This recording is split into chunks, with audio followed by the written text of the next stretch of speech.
वैसे तो देश में मूर्तियों को बनाने वाले कई कलाकार हैं, या फिर चाहे मिट्टी की मूर्ति हो या पत्थर की या किसी अन्य चीज से बनी मूर्तियां। लेकिन इंदौर के रहने वाले इस कलाकार की मूर्तियां भी बेजोड़ है, नायाब है और उतने ही आकर्षक और मन मोह लेने वाली हैं। जी हाँ, ऐसा हम इसलिए कह रहे हैं क्योंकि ये सभी मूर्तियां या दूसरी कलाकृतियां सभी मेटल से ही बनाई गई हैं। लेकिन कबाड़ के मेटल से, जिसे लोग कबाड़ी में दे देते हैं, उसी मेटल से ये जो मूर्तियां हैं वो बनाई गई हैं। पहली नजर में देखकर तो आप समझ ही नहीं पाएंगे कि कबाड़ के मेटल से बनी है। इसी कड़ी में इंदौर के रहने वाले एक युवा देवल वर्मा ने स्क्रैप के माध्यम से अलग अलग तरह की मूर्तियां बनाई, जो पूरे देश में काफी फेमस भी हो रही है। इसी कड़ी में इंदौर के रहने वाले युवा हाल ही में एक हनुमान जी की मूर्ति बनाई। ये मूर्ति देखने में काफी आकर्षक है। मैकेनिकल इंजीनियर देवल वर्मा ने 2017 से अपना स्टार्टअप चला रहे हैं। उनका कहना है कि अब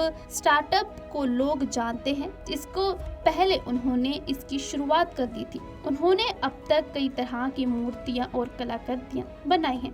हाथी, मोर, तोता, गिटार, बाज समेत कई तरह के पशु पक्षियों की आकृतियां बनाई गई हैं।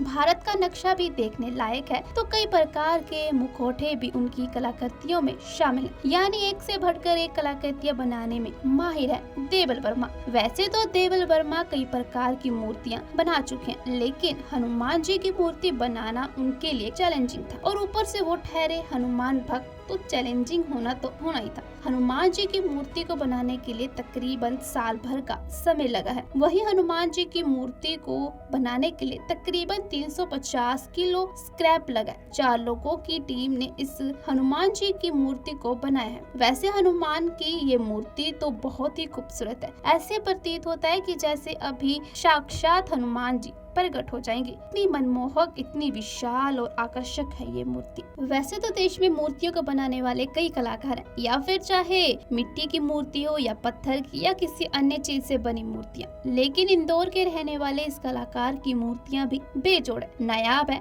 और उतने ही आकर्षक और मन मोह लेने वाली हैं। जी हाँ, ऐसा हम इसलिए कह रहे हैं क्योंकि ये सभी मूर्तियां या दूसरी कलाकृतियां सभी मेटल से ही बनाई गई हैं। लेकिन कबाड़ के मेटल से, जिसे लोग कबाड़ी में दे देते हैं, उसी मेटल से ये जो मूर्तियां हैं वो बनाई गई हैं। पहली नजर में देखकर तो आप समझ ही नहीं पाएंगे कि कबाड़ के मेटल से बनी है। इसी कड़ी में इंदौर के रहने वाले एक युवा देवल वर्मा ने स्क्रैप के माध्यम से अलग अलग तरह की मूर्तियां बनाई, जो पूरे देश में काफी फेमस भी हो रही है। इसी कड़ी में इंदौर के रहने वाले युवा हाल ही में एक हनुमान जी की मूर्ति बनाई। ये मूर्ति देखने में काफी आकर्षक है। मैकेनिकल इंजीनियर देवल वर्मा ने 2017 से अपना स्टार्टअप चला रहे हैं। उनका कहना है कि अब स्टार्टअप को लोग जानते हैं। इसको पहले उन्होंने इसकी शुरुआत कर दी थी। उन्होंने अब तक कई तरह की मूर्तियां और कलाकृतियां बनाई हैं।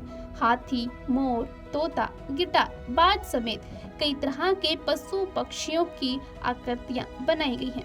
भारत का नक्शा भी देखने लायक है, तो कई प्रकार के मुखौटे भी उनकी कलाकृतियों में शामिल हैं। यानी एक से बढ़कर एक कलाकृतियां बनाने में माहिर है देवल वर्मा। वैसे तो देवल वर्मा कई प्रकार की मूर्तियां बना चुके हैं, लेकिन हनुमान जी की मूर्ति बनाना उनके लिए चैलेंजिंग था, और ऊपर से वो ठहरे हनुमान भक्त, तो चैलेंजिंग होना ही था। हनुमान जी की मूर्ति को बनाने के लिए तकरीबन साल भर का समय लगा है। वहीं हनुमान जी की मूर्ति को बनाने के लिए तकरीबन 350 किलो स्क्रैप लगा है। 4 लोगों की टीम ने इस हनुमान जी की मूर्ति को बनाया है। वैसे हनुमान की ये मूर्ति तो बहुत ही खूबसूरत है। ऐसे प्रतीत होता है कि जैसे अभी साक्षात हनुमान जी प्रकट हो जाएंगे। इतनी मनमोहक, इतनी विशाल और आकर्षक है ये मूर्ति।